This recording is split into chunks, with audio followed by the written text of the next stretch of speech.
Hoje não vai ser um short, vai ser respondendo uma pergunta de uma inscrita.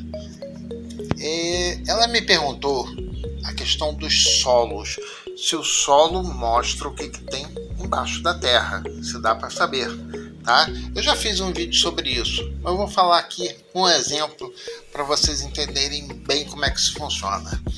Imagina que você tem um pegmatito ali, tá tudo mais ou menos plano e você tem um pegmatito.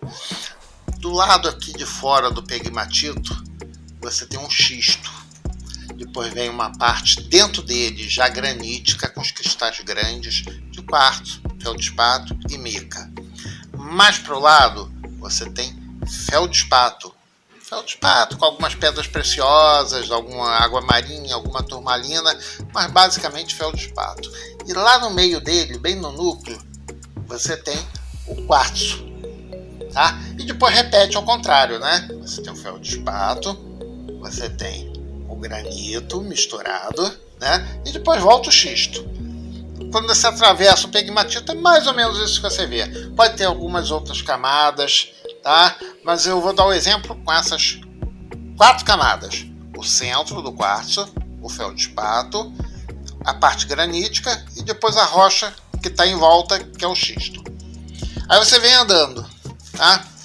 O xisto ele é formado de mica, muita mica e um pouquinho de quartzo feldespato, tá?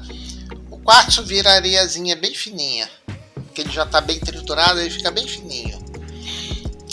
O feldespato vai dar um caulinho mais ou menos. A mica tem muito ferro, geralmente a mica preta tem muito ferro.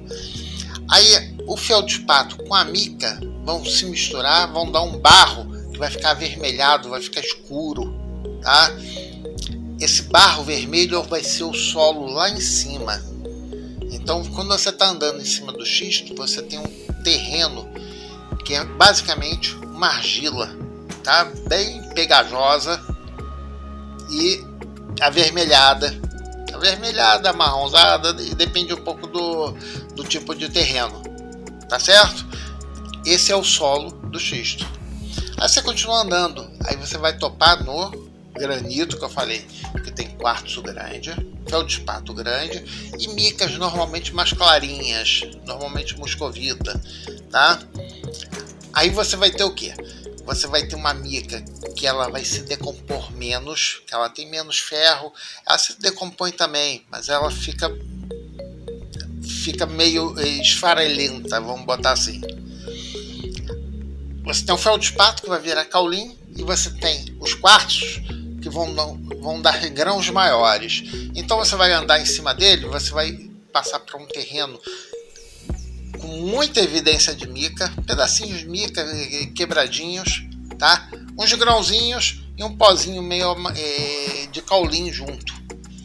Vai ser um contraste para você, porque você vai sair do vermelho e vai passar para um troço esbranquiçado e arenoso, mas com aquelas micas em volta.